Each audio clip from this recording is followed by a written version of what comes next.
So ಎಲ್ಲರಿಗೂ ಗೊತ್ತಿರೋ ಹಾಗೆ RBI reserve bank of India ಈ ಸಲ RBI ಅಲ್ಲಿ ಒಂದು ವೇಕೆನ್ಸಿ ಅನ್ನೋದು ಕ್ರಿಯೇಟ್ ಆಗಿದೆ. 120 ಪೋಸ್ಟ್ ಕ್ರಿಯೇಟ್ ಆಗಿದೆ ವೇಕೆನ್ಸಿ ಅನ್ನೋದು. ಸೊ ತುಂಬ ಜನ ಈ ಸಲ ಅಪ್ಲೈ ಮಾಡಿ, ಯಾಕಂದರೆ RBI ಅಲ್ಲಿ ತುಂಬ ಒಳ್ಳೆ ಆಪರ್ಚುನಿಟಿ ಅದು ಸಿಕ್ಕಿದ್ರೆ ಮಾತ್ರ ಕೆಲಸ. ಸೊ ಆರ್ಗನೈಸೇಷನ್ದು ನಾನು ಡೀಟೇಲ್ ಎಲ್ಲ ಹೇಳ್ಕೊಂಡು ಹೋಗ್ತೀನಿ ಆಯಿತಾ. ಯಾವ ಥರ ವೆಬ್ಸೈಟು, ಸೆಲೆಕ್ಷನ್ ಪ್ರೋಸೆಸ್ ಹೇಗೆ, ಏನೇನು ಏಜ್ ಲಿಮಿಟ್ ಏನಿದೆ, ಮತ್ತು ಯಾವ ಪೋಸ್ಟ್ಗಳು ಖಾಲಿ ಇದೆ, ಎಷ್ಟು ಪೋಸ್ಟ್ ಖಾಲಿ ಇದೆ, ಯಾವ್ಯಾವ ಕ್ಯಾಟಗರಿಗೆ ಎಷ್ಟೆಷ್ಟು ಪೋಸ್ಟ್ಗಳು ಕೊಡ್ತಾರೆ ಅನ್ನೋದು ನಾನು ಕಂಪ್ಲೀಟಾಗಿ ಮಾಹಿತಿ ನನ್ನ ಈ ವಿಡಿಯೋದಲ್ಲಿ ಹೇಳ್ತೀನಿ.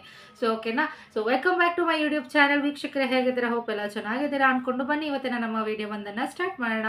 ಸೊ ನೀವೇನಾದರೂ ಫಸ್ಟ್ ಟೈಮ್ ನಾನು ವಿಡಿಯೋ ನೋಡ್ತಾ ಇದ್ದೀರಾ ಅಂತ ಅಂದರೆ ನನಗೆ ಒಂದು ಸಬ್ಸ್ಕ್ರೈಬ್ ಮಾಡಿಕೊಂಡು ಲೈಕ್ ಮಾಡಿಕೊಂಡು ನೋಡಿ. ನಿಮ್ಗೆ ಏನಾದರೂ ನನ್ನ ವಿಡಿಯೋ ಇಷ್ಟವಾದಲ್ಲಿ ಒಂದು ಪುಟ್ಟು ಲೈಕ್ ಅನ್ನೋದನ್ನು ಕೊಡಿ. ಮತ್ತು ಯಾರಿಗಾರು ನಿಮಗೆ ಗೊತ್ತಿರೋರು ಯಾರು RBI ಅಲ್ಲಿ ಕೆಲಸ ಹುಡುಕ್ತಿದ್ದಾರೆ, ಬ್ಯಾಂಕ್ ಇದರಲ್ಲಿ ಕೆಲಸ ಹುಡುಕ್ತಾ ಇದ್ದಾರೆ, ಮತ್ತು ಆ ಕ್ವಾಲಿಫಿಕೇಷನ್ ಇವಾಗ ನಾನು ಹೇಳ್ಕೊಂಡು ಹೋಗ್ತೀನಿ ಯಾವ್ಯಾವ ಕ್ವಾಲಿಫಿಕೇಷನ್ ಅಂತ.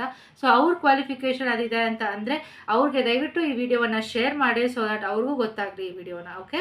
ಸೊ ಅವರು ಪೋಸ್ಟ್ ನೋಡಿ ನೋಟಿಫಿಕೇಷನ್ಸ್ ನೋಡಿಕೊಂಡು ಟ್ರೈ ಮಾಡಲಿ ಕೆಲಸಕ್ಕೆ. ಓಕೆ. ಈ ತಿಂಗಳು 30th ತನಕ ಅಂದರೆ ಸೆಪ್ಟೆಂಬರ್ 30th ತನಕ ಲಾಸ್ಟ್ ಡೇಟ್ ಅನ್ನೋದಿದೆ. ಸೊ ಏನಾದರೂ ವಿಡಿಯೋ ನೋಡಿದ್ರೆ ನಿಮಗೆ ಗೊತ್ತಿರೋರು ಯಾರಾದರೂ ಹೆಲ್ಪ್ ಮಾಡಬೇಕು ಅನ್ನೋದಿದೆ, ದಯವಿಟ್ಟು ಈ ವಿಡಿಯೋವನ್ನು ಶೇರ್ ಮಾಡಿ, ಸೊ ದಟ್ ಅವರು ನೋಡಿಬಿಟ್ಟು ವೇಕೆನ್ಸಿ ಇದನ್ನು ಯೂಸ್ ಮಾಡ್ಕೊಳ್ಳಿ. ಓಕೆನಾ. ಸೊ ಬನ್ನಿ ಇವಾಗ ಪಟ್ಟ ಅಂತ ಸ್ಟಾರ್ಟ್ ಮಾಡೋಣ. ಸೊ ವೆಬ್ಸೈಟು ಕ್ಲಿಯರಾಗಿ ಕೇಳಿಸ್ಕೊಳ್ಳಿ. ವೆಬ್ಸೈಟ್ ಹೆಸರು ಬಂದು RBI.org.in ಅಂತ ಇಲ್ಲಿ ಕೆಳಗಡೆ ಹಾಕ್ತಾ ಇದ್ದೀನಿ ನೋಡಿ. ಸೊ RBI.org.in ಅಂತ ವೆಬ್ಸೈಟು. ಯಾವುದೇ ಥರ ಅಪ್ಡೇಟ್ಸ್ ಬೇಕಂದ್ರೂ ನೀವು ಆ ಅಫಿಷಿಯಲ್ ವೆಬ್ಸೈಟಿಗೆ ಹೋದರೆ ನಿಮಗೆ ಒಂದು ಅಪ್ಡೇಟ್ಸ್ ಅನ್ನೋದು ಸಿಗತ್ತೆ. ಆ ಬ್ಯಾಂಕ್ದು ಅಪ್ಡೇಟ್ಸ್ ಏನೇನೇ ಇದ್ರೂ ಸಿಗತ್ತೆ. ಓಕೆನಾ. ಸೊ ಇವಾಗ ವೇಕೆನ್ಸಿ ಅನ್ನೋದು ಕ್ರಿಯೇಟ್ ಆಗಿದೆ. ಸೊ ತುಂಬ ಜನರ ಕೆಲಸಕ್ಕೆ ತಗೋತಾ ಇದ್ದಾರೆ. ಸೊ ಇದ್ರ ಬಗ್ಗೆ ನಾನು ಇವಾಗ ಕಂಪ್ಲೀಟಾಗಿ ಡೀಟೇಲಾಗಿ ಹೇಳ್ಕೊಂಬರ್ತೀನಿ. ಆರ್ಗನೈಸೇಷನ್ ನೇಮ್ ಹೇಳ್ದಂಗೆ RBI reserve bank of India. ಓಕೆನಾ. ಪೋಸ್ಟ್ ನೇಮ್ ಏನಪ್ಪ ಅಂತಂದರೆ ಯಾವ ಪೋಸ್ಟಿಗೆ ತಗೋತಾ ಇದ್ದಾರೆ ಅಂದರೆ ಆಫೀಸರ್ ಪೋಸ್ಟಿಗೆ ತಗೋತಾ ಇದ್ದಾರೆ.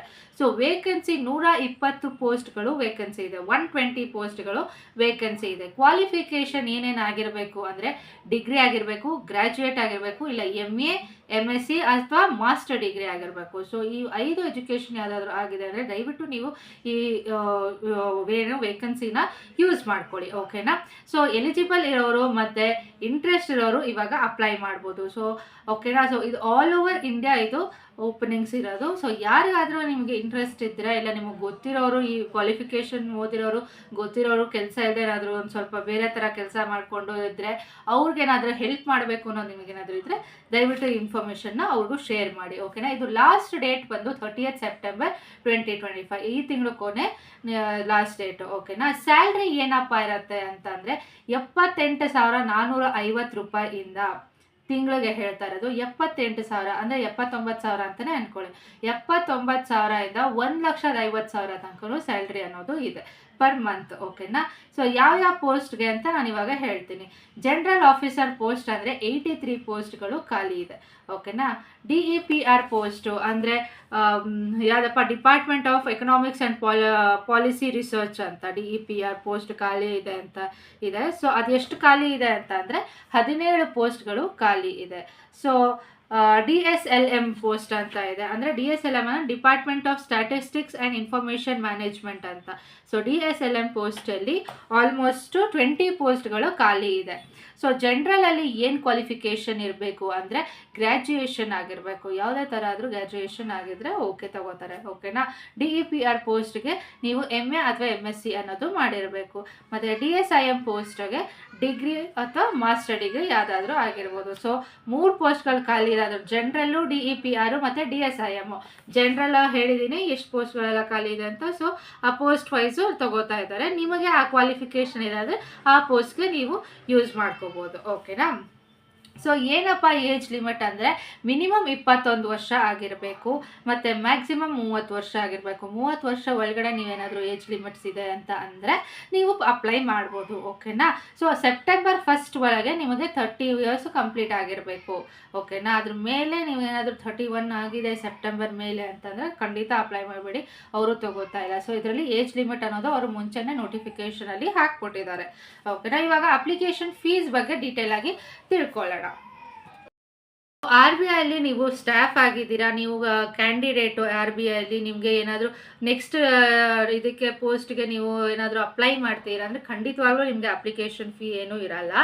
SC ST ಆದರೆ ₹100 ಅನ್ನೋದಿದೆ, ಮತ್ತು ಜನರಲ್ಲು OBC ಅನ್ನೋದಿದ್ರೆ ₹850 ಇದು ಅಪ್ಲಿಕೇಶನ್ ಫೀ ಅನ್ನೋದು ಇದೆ. ಮತ್ತು ಇದು ಆನ್ಲೈನ್ ಪೇಮೆಂಟ್ಸ್ ಮಾತ್ರ ಅಕ್ಸೆಪ್ಟ್ ಮಾಡ್ತಾ ಇದ್ದಾರೆ. ಓಕೆನಾ, ಆನ್ಲೈನ್ ನೀವು ಹೆಂಗೆ ಅಪ್ಲಿಕೇಶನ್ ಫಾರ್ಮ್ ಹಾಕ್ತೀರಾ ಅಲ್ಲೇ ಆನ್ಲೈನ್ ಪೇಮೆಂಟ್ಸು ಮಾಡಬೇಕಾಗಿದೆ. ಓಕೆನಾ, ಸೊ ಇನ್ನೊಂದ್ಸರಿ ಹೇಳ್ತೀನಿ ನೋಡಿ, ನೀವೇನಾದರೂ RBIಯಲ್ಲೇ ಸ್ಟಾಫ್ ಆಗಿದ್ದೀರಾ, ಕ್ಯಾಂಡಿಡೇಟ್ ಆಗಿದ್ದೀರಾ, ನೀವು ಇನ್ನೊಂದು ಪೋಸ್ಟ್ಗೆ ನೀವು ಟ್ರೈ ಮಾಡ್ತೀರಾ ಅಂದರೆ ಖಂಡಿತವಾಗಲೂ ಯಾವುದೇ ಥರನೂ ಅಪ್ಲಿಕೇಶನ್ ಫೀ ಅನ್ನೋದು ಇರಲ್ಲ. ಓಕೆ, ಏನಪ್ಪ ಇವಾಗ ಸೆಲೆಕ್ಷನ್ ಪ್ರೋಸೆಸ್ ಹೇಗಿರುತ್ತೆ ಅಂದರೆ ಆನ್ಲೈನ್ ಎಕ್ಸಾಮಿನೇಷನ್ ಅನ್ನೋದಿರುತ್ತೆ, ರಿಟರ್ನ್ ಎಕ್ಸಾಮಿನೇಷನ್ ಅನ್ನೋದು ಇರುತ್ತೆ, ಮತ್ತು ಇಂಟರ್ವ್ಯೂಸ್ ಅನ್ನೋದು ಇರುತ್ತೆ. ಆ ಡೇಟ್ಸ್ನ ಏನೇನು ಅಂತ ನಾನು ನೆಕ್ಸ್ಟ್ ಮುಂದೆ ಹೇಳ್ತೀನಿ. ಓಕೆನಾ, ಇವಾಗ ಹೇಗೆ ಅಪ್ಲೈ ಮಾಡೋದು ಅಂತ ಅಂದರೆ ನಿಮಗೆ ಫಸ್ಟು ಮೇಜರಾಗಿ ಇಮೇಲ್ ID ಮತ್ತು ಮೊಬೈಲ್ ನಂಬರು ಕರೆಕ್ಟಾಗಿ ಇಟ್ಕೊಂಡಿರಬೇಕು. ಓಕೆನಾ, ಮತ್ತು ಡಾಕ್ಯುಮೆಂಟ್ಸ್ ಏನೇನು ಬೇಕಾಗಿದೆ ಅಂದರೆ ಒಂದು ಏಜ್ ಪ್ರೂಫಾಗಿ ಒಂದು ಇರಬೇಕು, ಮತ್ತು ID ಪ್ರೂಫ್ ಯಾವುದಾದ್ರೂ ಒಂದು ಇರಬೇಕು, Aadhaar card obviously, age proof, ID ಪ್ರೂಫ್ಗೆಲ್ಲ ಅದೇ ಕೊಡ್ತಾರೆ, ಮತ್ತು ಎಜುಕೇಷನ್ ಕ್ವಾಲಿಫಿಕೇಷನ್ ಸರ್ಟಿಫಿಕೇಟ್ ಏನಿರುತ್ತೆ ಅದನ್ನು ತೊಗೋಬೇಕು. ರೆಸ್ಯೂಮೆ ನೀವು ಮಾಡ್ಕೊಂಡಿರಬೇಕು. ಓಕೆನಾ, ರೆಸ್ಯೂಮೆ ಒಂದು ಇಟ್ಕೊಂಡಿರಬೇಕು, ಮತ್ತು ನಿಮ್ಗೆ ಏನಾದರೂ ಬೇರೆ ಎಕ್ಸ್ಪೀರಿಯನ್ಸ್ಗಳಿದ್ದರೆ ಸೊ ಅದನ್ನು ನೀವು ಆ ಡಾಕ್ಯುಮೆಂಟ್ನು ನೀವು ಅಪ್ಲೈ ಮಾಡ್ಬೋದು. ಓಕೆನಾ, ಅಪ್ಲೋಡ್ ಮಾಡ್ಕೋಬೋದು. ಸೊ ಹೆಂಗಪ್ಪ ಅಂದರೆ ಇವಾಗ RBI ಆಫೀಸರ್ ಇದನ್ನು ಕ್ಲಿಕ್ ಮಾಡಬೇಕಾಗತ್ತೆ. ವೆಬ್ಸೈಟಾಗಿ ಹೋದರೆ RBI.org.in ಅಲ್ಲಿ RBI officer online application form ಅಂತ ಇರುತ್ತೆ. ಸೊ ಅದ್ರ ಮೇಲೆ ನೀವು ಕ್ಲಿಕ್ ಮಾಡಿದ್ರೆ ನೀವು ಡೀಟೇಲ್ಸ್ ಏನೇನಿದೆ ಎಲ್ಲ ನೀವು ಫಿಲ್ ಮಾಡಿ, ಅಪ್ಲಿಕೇಶನ್ ಫಾರ್ಮ್ ಫಿಲ್ ಮಾಡಿ, ಡಾಕ್ಯುಮೆಂಟ್ಸ್ ಇರೋದನ್ನೆಲ್ಲ ಆ ಡಾಕ್ಯುಮೆಂಟ್ಸ್ನ ಎಲ್ಲ ಅಪ್ಲೋಡ್ ಮಾಡಿ, ಸರ್ಟಿಫಿಕೇಟು ಡಾಕ್ಯುಮೆಂಟ್ಸ್ ಎಲ್ಲ ಅಪ್ಲೋಡ್ ಮಾಡಿ ನೀವು ಪೇಮೆಂಟ್ ಮಾಡಬೇಕಾಗತ್ತೆ ಆನ್ಲೈನ್. ಅದೇ ಹೇಳೋದಲ್ಲ, ಇವಾಗ ₹100 ಫಾರ್ SC ST ಮತ್ತು $850 for general and OBC. So online application farm ನೀವು ಫಿಲ್ ಮಾಡಬೇಕಾ. ಅಕಸ್ಮಾತ್ ನೀವೇನಾದರೂ ಸ್ಟಾಫ್ ಆಗಿದ್ದರೆ ನೀವು ಅಲ್ಲೇ ಇದಿರತ್ತೆ, ಜಸ್ಟ್ ಟಿಕ್ ಮಾರ್ಕ್ ಮಾಡಬೇಕಾಗತ್ತೆ. ಸೊ ಅಲ್ಲೇ RBI ಅಲ್ಲೇ ವರ್ಕ್ ಮಾಡ್ತೀನಿ ಅಂತ. ಸೊ ಅವಾಗ ನಿಮ್ಗೆ ಯಾವುದೇ ಥರ ಅಪಾಯಿಂಟ್ಮೆಂಟ್ಸು ಇರಲ್ಲ. ಅದೆಲ್ಲ ಮಾಡಿ ನೀವು ಸಬ್ಮಿಟ್ ಮಾಡಿದ್ರೆ ನಿಮಗೆ ಒಂದು ಅಪ್ಲಿಕೇಶನ್ ಫಾರ್ಮ್ ನಂಬರು ಅಥವಾ ರಿಕ್ವೆಸ್ಟ್ ನಂಬರ್ ಅಂತ ಸಿಗುತ್ತೆ. ಅದ್ರದ್ದು ನೀವು ನೀಟಾಗಿ ಸ್ಕ್ರೀನ್ಶಾಟ್ ಅಂತ ತೊಗೋಬೇಕು, ಯಾಕಂದರೆ ನಿಮಗೆ ಫರ್ದರ್ ಡೀಟೇಲ್ಸ್ಗೆ ನಿಮ್ಗೆ ಅದು ತುಂಬ ಇಂಪಾರ್ಟೆಂಟ್ ಆಗಿರುತ್ತೆ.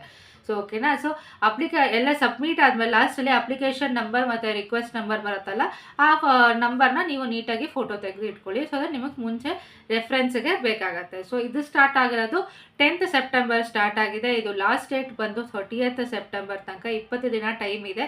ನಿಮಗೆ ಯಾರ್ಯಾರಿಗೆ ಇನ್ಫಾರ್ಮೇಷನ್ ಶೇರ್ ಮಾಡಬೇಕು ಅನ್ಸುತ್ತೋ ಮತ್ತೆ ಹೇಳ್ತಾ ಇದ್ದೀವಿ, ಶೇರ್ ಮಾಡಿ. ಸೊ ದಟ್ ಅವ್ರಿಗೂ ಒಂದು ಸ್ವಲ್ಪ ಯೂಸ್ ಅನ್ನೋದಾಗಲಿ. ಇದು ಒಳ್ಳೆ ಕಡೆ ಒಂಥರ ಒಳ್ಳೆ ಕೆಲಸ ಅಂತಲೇ ಹೇಳ್ಬೋದು. RBI ಸಿಕ್ಕಿದೆ ಅಂದರೆ ನಿಜವಾಗ್ಲೂ ವೆರಿ ಗುಡ್ ಇದು. ಓಕೆ, ಜಾಬ್ ಅದು. ಸೊ ಎಕ್ಸಾಮಿನೇಷನ್ ಡೇಟ್ಸನ್ನು ಕ್ಲಿಯರ್ ಆಗಿ ಅನೌನ್ಸ್ ಮಾಡಿದ್ದಾರೆ. ಅಕಸ್ಮಾತ್ ಏನಾದರೂ ಚೇಂಜಸ್ ಇದ್ದರೆ ಎಕ್ಸಾಮಿನೇಷನ್ ಡೇಟ್ಸಲ್ಲಿ ನಿಮಗೆ ಮುಂದೆ ಹೇಳ್ತಾರೆ, ನೋಟಿಫಿಕೇಶನ್ ಕೊಡ್ತಾರೆ. ಬಟ್ ಇವಾಗ ಹೇಳಿರೋ ಡೇಟ್ಸ್ ಪ್ರಕಾರ ನಾನು ಹೇಳ್ತೀನಿ ನೋಡಿ. ಜನರಲ್ ಅವ್ರಿಗೆ 18th ಅಕ್ಟೋಬರ್ 2025 ಇರುತ್ತೆ, ಮತ್ತು ಪೇಪರ್ 1 ಸೊ 2 ಫೇಸಲ್ಲಿ ಮಾಡ್ತಾ ಇದ್ದಾರೆ. ಫೇಸ್ 1ನಲ್ಲಿ ಜನರಲ್ ಅವ್ರಿಗೆ 18th ಅಕ್ಟೋಬರ್ ಇರುತ್ತೆ.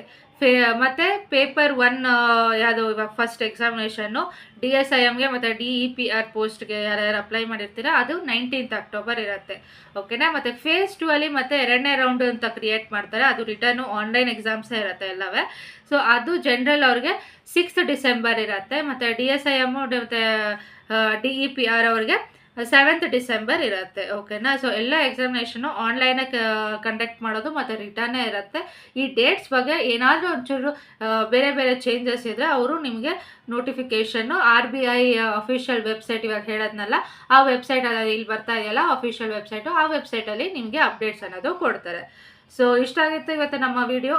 ನಿಮಗೇನಾದರೂ ಇದರಲ್ಲಿ ಹೆಲ್ಪ್ಫುಲ್ ಆಗಿದೆ ಮತ್ತು ನಮ್ಗೆ ಇದರಲ್ಲಿ ಯೂಸ್ ಆಯಿತು, ನಮಗೆ ಯಾವ ಥರ ಆದರೂ ಒಂಚೂರು ಸಹಾಯ ಆಯಿತು ಇದರಲ್ಲಿ ಅಂತ ನಿಮಗೇನಾದರೂ ಅನಿಸಿದರೆ ನನಗೆ ಒಂದು ಪುಟ್ಟು ಲೈಕ್ ಅನ್ನೋದು ಕೊಡಿ, ಮತ್ತು ಯಾರ್ಯಾರಿಗೆ ಬೇಕೋ ಇದನ್ನು ಶೇರ್ ಮಾಡಿ. ಥ್ಯಾಂಕ್ ಯು ಸೋ ಮಚ್ ಅಂತ ಹೇಳ್ತಾ ಮುಂದಿನ ವಿಡಿಯೋದಲ್ಲಿ ಸಿಗೋಣ. Thank you so much.